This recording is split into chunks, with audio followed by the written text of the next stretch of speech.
열왕기하 22장. 아몬의 아들 요시야는 8세의 왕이 되어 수도 예루살렘에서 31년 동안 나라를 다스렸다. 그의 어머니 여디다는 보스갓 출신으로 아다야의 딸이었다. 요시야는 자기 조상 다윗을 본받아 주께서 보시기에 올바른 일을 행했고 주의 길에서 좌로나 우로나 어느 쪽으로도 벗어나지 않았다. 요시야 왕 18년에 요시야는 무슬람의 손자이며 아살리야의 아들인 서기관 사반을 주의 성전으로 보내면서 이렇게 지시했다. 그대는 대제사장 힐기야에게로 가서 백성들이 주의 성전에 바친 헌금, 곧 성전 문지기들이 백성들에게서 헌금으로 받은 돈을 다 모아서 그 액수를 확인하게 한 후에 그 돈을 성전 보수를 책임진 감독관들의 손에 넘겨주도록 하여라. 그래서 감독관들이 그 돈으로 일하는 인부들에게 품삯을 지불하여 그들로 성전의 부서진 데를 보수하게 하여라. 또한 그 돈으로 목수와 석수와 미장공들에게도 각각 품삯을 지불하고 더불어 성전 보수를 위해 필요한 각양 목재와 석재도 구입하게 하여라. 그리고 감독관들에게 일단 돈을 맡기고 난 후에는 그들과 더불어 돈의 사용에 관해 일부러 회개할 필요는 없다. 그들은 모두 정직한 사람들이기 때문이다. 성전 보수 공사를 진행하던 어느 날 대제사장 힐기야가 서기관 사반에게 말했다. 보시오, 주의 성전에서 율법책이 발견되었습니다. 그러면서 힐기야가 율법책을 건네자 서기관 사반은 그 두루마리를 받아서 읽었다. 그런 후에 사반은 요시야 왕께 나아가서 그 사실을 보고했다. 왕의 신하들이 주의 성전에 바쳐진 돈을 전부 모아서 성전 수리를 맡은 감독관들에게 그 돈을 넘겨주었습니다. 그러고 나서 서기관 사반은 대제사장 힐기야에게서 건네받은 율법책에 대해서도 왕께 보고했다. 대제사장 힐기야가 주의 성전에서 율법책을 발견하고 그 책을 제게 건네주었습니다. 그리고 서기관 사반은 왕 앞에서 그 책을 읽었다. 요시야 왕은 율법책에 기록된 말씀을 듣자 크게 애통해하며 자기 옷을 찢었다. 그런 후에 왕은 대제사장 힐기야와 사반의 아들 아히감과 미가야의 아들 악볼과 서기관 사반과 왕의 보좌관 아사야에게 이렇게 명령을 내렸다. 그대들은 이제 예언자를 찾아가서 나와 온 백성과 유다 전체를 위해 이 율법책에 기록된 말씀에 관해 주께 여쭈어보도록 하시오. 우리의 조상들이 이 책에 기록된 주의 가르침에 따르지 않았고 또한 우리에 관해 기록된 이 책의 말씀대로 우리가 살아가고 있지 않기 때문에 지금 주께서 우리에게 크게 진노하고 계신 것이오. 왕의 명령에 따라 대제사장 힐기야와 아히감과 악볼과 사반과 아사야는 살룸의 아내인 여자 예언자인 훌다를 찾아가서 왕의 질문을 전했다. 당시에 여자 예언자 훌다는 예루살렘의 둘째 구역에 살고 있었는데 그의 남편 살룸은 할하스의 손자요 디과의 아들로서 궁중 예복을 관리하는 자였다. 훌다가 왕의 신하들에게 말했다. 이스라엘의 하나님 주께서 이렇게 말씀하시니 당신들은 당신들을 내게로 보낸 왕께 돌아가서 그대로 전하십시오. 나 주가 말한다. 유다 왕이 읽은 율법책에 기록된 모든 말씀대로 내가 예루살렘 도성과 그곳의 주민들에게 재앙을 내리겠다. 그것은 그들이 나를 거역하고 저버린 채 다른 이방의 신들에게 분향하고 자신들의 손으로 만든 각종 우상들을 섬김으로써 나의 분노를 크게 샀기 때문이다. 그러므로 이제 내가 이 도성 위에 나의 분노를 다 쏟을 것이니 아무도 그 불을 끄지 못할 것이다. 훌다가 계속해서 말했다. 주의 뜻을 여쭈어 보려고 당신들을 이곳으로 보낸 유다 왕에 관해서는 주께서 이렇게 말씀하셨습니다. 나 주 이스라엘의 하나님이 내가 들은 그 말에 관해 설명하겠다. 백성들의 죄악으로 인해 내가 이 예루살렘 도성을 황폐케 하고 또 이곳 주민들에게 재앙을 내릴 것이라는 것을 네가 알고서 너는 깊이 뉘우치고 회개하는 마음으로 내 옷을 찢고 크게 통곡함으로써 내 앞에서 너 자신을 겸손하게 낮추었으므로 내가 네 기도를 들어주겠다. 내가 이곳 예루살렘에 내리기로 작정한 모든 재앙을 네가 죽을 때까지는 내리지 않겠다. 그러므로 너는 이 도성의 멸망을 직접 보지 않을 것이고 그런 일이 있기 전에 너는 네 조상들의 묘실에 평안히 안치될 것이다. 왕의 신하들이 궁중으로 돌아와서 여자 예언자 훌다의 말을 요시야 왕께 그대로 전했다.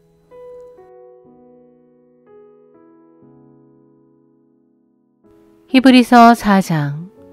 하나님께서 준비해 두신 안식처에 들어갈 수 있다는 약속은 아직도 확고하게 살아 있습니다. 그러므로 그 약속이 아직 남아있는 동안에 여러분 가운데 혹여 그곳에 들어가지 못하는 사람이 생기지 않도록 두려운 마음으로 삼가 조심하십시오. 오늘날 우리와 마찬가지로 과거 우리 조상들도 기쁜 소식을 전해 들었습니다. 하지만 그들이 들은 기쁜 소식은 그들에게 아무런 유익이 되지 못했는데 그것은 우리 조상들이 그처럼 기쁜 소식을 전해 듣고도 그것을 믿음으로 받아들이지 않았기 때문입니다. 이는 하나님께서 그러므로 내가 진노하여 맹세한 것과 같이 그들은 결단코 내가 준비한 안식처에 들어오지 못할 것이다 라고 말씀하신 그대로입니다. 그러나 그 기쁜 소식을 믿고 받아들인 우리는 그 안식처에 들어갈 수 있습니다. 사실 하나님께서는 이 세상을 처음 만드실 때부터 이미 그 안식처를 마련해 두셨습니다. 성경은 창조의 일곱째 날에 대해 기록하기를 하나님께서는 일곱째 날에 모든 일을 다 마치시고 쉬셨다 하였고 그러나 여기서 하나님께서는 다시 말씀하시기를 그들은 결코 내가 준비한 안식처에 들어오지 못할 것이다 하였습니다. 그렇다면 어떤 이들에게는 하나님께서 준비하신 그 안식처에 들어갈 수 있는 기회가 아직 남아있는 것입니다. 하지만 불행하게도 우리보다 먼저 기쁜 소식을 들은 우리 조상들은 하나님께 순종하지 않았으므로 거기에 들어가지 못했습니다. 그러므로 하나님께서는 다시 오늘이라는 어느 특정한 날을 정하시고 앞서 인용한 말씀처럼 오랜 세월이 지난 후에 다윗을 통해 말씀하시기를 오늘 너희가 그의 음성을 듣거든 그 말에 순종하고 너희 고집을 부리지 말아라 하셨습니다. 그런데 만일 여호수아가 그들에게 참된 안식을 주었더라면 하나님께서는 훗날 다른 안식의 날이 올 것이라는 말씀을 하시지 않았을 것입니다. 그러므로 하나님의 백성에게는 아직 안식의 날에 대한 소망이 남아 있습니다. 누구든지 하나님께서 마련하신 그 안식처에 들어가는 사람은 하나님께서 자신의 일을 다 마치고 쉬셨던 것처럼 그 사람도 자기 일을 다 마치고 쉬게 됩니다. 그러므로 이제 우리는 우리 앞에 놓여있는 이 안식처에 들어갈 수 있도록 힘씁시다. 하나님께 불순종한 탓에 아무도 그 안식처에 들어가지 못했던 우리 조상들을 본받는 일이 없도록 해야 하겠습니다. 참으로 하나님의 말씀은 살아있고 능력이 넘치며 어떤 양날의 칼보다도 더 날카롭기 때문에 우리의 영과 혼까지 능히 찔러 쪼개며 관절과 골수까지 충분히 꿰뚫어서 파고듭니다. 뿐만 아니라 하나님의 말씀은 우리의 마음 속에 있는 생각이나 의도조차도 모조리 다 밝혀냅니다. 그러므로 어떤 피조물도 하나님 앞에서는 숨을 데가 없습니다. 도리어 그분의 눈앞에 모든 것이 다 벌거숭이로 드러나기 때문에 우리는 우리 자신이 행한 모든 일들을 그분 앞에서 드러내놓고 해명해야 합니다. 그러나 우리에게는 하늘로 올라가신 위대한 대제사장이신 하나님의 아들 예수가 계십니다. 그러므로 우리는 예수께 대한 우리의 신앙 고백을 흔들림 없이 굳게 지키도록 합시다. 우리의 위대한 대제사장이신 예수는 우리의 연약함을 모르시는 분이 결코 아닙니다. 그분은 우리의 연약함을 충분히 동정하시는 분으로서 우리와 마찬가지로 모든 면에서 시험을 받으셨지만 우리와는 달리 죄라고는 모르시는 분입니다. 그러므로 우리는 확신을 갖고 하나님의 은혜의 보좌 앞으로 담대하게 나아가 하나님의 자비를 입고 또 때를 따라 도우시는 그분의 은혜를 받도록 합시다.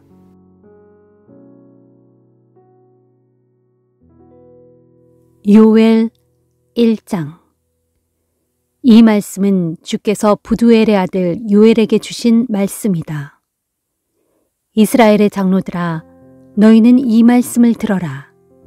이 땅에 살고 있는 모든 사람들아, 너희는 귀를 기울여라.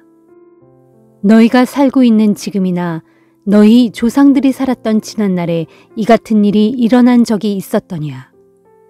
너희는 이 이야기를 너희 자녀들에게 들려주고 너희 자녀들은 또 그들의 자녀들에게 들려주게 하며 그들의 자녀들은 또 그 다음 세대에게 들려주게 하여라. 보라, 풀무치들이 갉아먹고 남은 것은 메뚜기들이 갉아먹었고 메뚜기들이 갉아먹고 남은 것은 느치들이 갉아먹었고 느치들이 갉아먹고 남은 것은 황충이 다 갉아먹어버렸다. 술 취한 자들아, 너희는 깨어나 울어라. 포도주를 마시는 자들아, 너희는 소리내어 울어라. 포도 농사를 다 망쳤으므로 이제 새 포도주를 담글 일이 없어졌기 때문이다. 한 이방 민족의 군대처럼 메뚜기 떼가 몰려와서 내 나라의 온 땅을 뒤덮어버렸다. 그들은 정말 강하고 그 수요는 너무나 많아서 셀 수조차 없다. 그들의 이빨은 사자 이빨처럼 강하고 그들의 어금니는 암사자 어금니처럼 날카롭다. 그들이 나의 포도나무를 망쳐놓았고 나의 무화과 나무를 망쳐버렸다.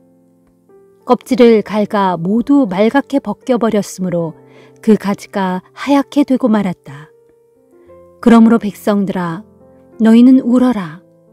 젊은 날에 정혼한 신랑을 잃은 처녀처럼 너희는 굵은 삼배옷을 걸쳐 입고 슬피 울어라. 주의 성전에서 주께 제물로 바칠 곡식과 포도주가 다 떨어지고 없으니 주를 섬기는 제사장들이 탄식하며 통곡한다. 밭은 황무지가 되고 땅은 바짝 메말라 버렸다. 그러니 모든 곡물이 다 말라 죽고 포도주와 기름도 모두 떨어지고 말았다. 농부들아, 너희는 수치스럽게 생각하라. 포도원을 일구는 자들아, 너희는 슬피 울부짖어라. 보라, 밀과 보리가 다 말라 죽고 말았으니 밭에서는 추수할 것들이 아무것도 없다. 포도나무가 시들었고 무화과 나무가 말랐으며 석류나무와 대추나무와 사과나무도 다 죽었고 밭에 있는 모든 나무가 다 말라버렸다. 그러므로 사람들의 기쁨도 함께 시들어버렸다. 제사장들아, 너희는 굵은 삼배옷을 입고 슬피 울라. 주의 제단 앞에서 섬기는 자들아, 너희는 통곡하라. 내 하나님을 모시는 자들아, 너희는 모두 나와 굵은 삼배옷을 입고 밤이 새도록 슬피 울라. 이제는 너희 하나님의 성전에서 주님께 제물로 바칠 곡식과 포도주가 다 떨어졌으므로 너희가 더 이상 제사를 드릴 수 없기 때문이다. 너희는 금식의 날을 정하고 거룩한 집회를 소집하여라. 너희 장로들과 이 땅의 백성들을 너희 주 하나님의 성전으로 전부 불러 모으고 다 함께 주 앞에서 통곡하고 부르짖어라.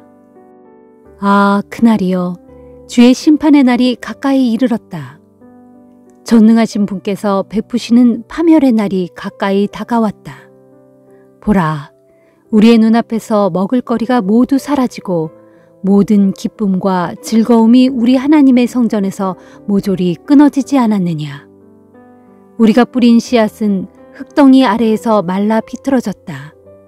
우리의 창고는 텅텅 비었고 우리의 곶가는 허물어져 폐허가 되었으니 그것은 논밭의 곡물이 다 말라 죽었기 때문이다. 풀 뜯을 때가 전부 없어졌으므로 가축들은 신음하고 소떼는 이리저리 헤맨다. 양떼들도 지쳐서 괴로워하고 있다. 오 주여, 내가 주께 부르짖습니다. 모든 풀밭들이 뜨거운 불볕에 다 타버렸고 들판의 모든 나무들도 이글거리는 햇볕에 전부 타버렸습니다. 모든 들짐승들도 숨을 헐떡이며 주님을 애타게 찾고 있으니 뜨거운 태양의 열기 아래 시냇물마다 다 말라버렸고 들판의 풀들도 다 타버렸기 때문입니다.